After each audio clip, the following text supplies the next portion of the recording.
Maayong hapon guys, naglain na pod ang dagway sa panahon guys. Perti na pong kusog ag hangin na. Nya nitabo na pod ang panganod sa tuwang kalibutan.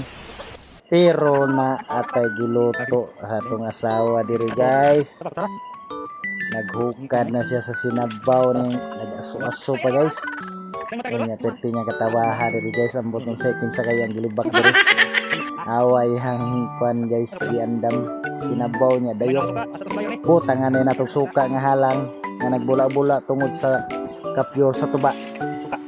Karagi uyog-uyog na nako guys. Unya gipakita rin akong dayok paibog dayon para lami ang kaon. Lami kayo. Awa guys. Grabe ka. Kamal. Usog kay ni hungit.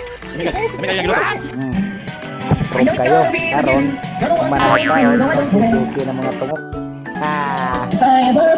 Perting kalami din kuhan guys, basta mapalitan din ribs nga sinabaw guys. Ganiya ki Karon sa ganiya. puyo na siya guys. Karon na puyo na. Duty naman pod. Oh, di ba? Isa ka na nga ka-chat dia. Bala ka dia magligid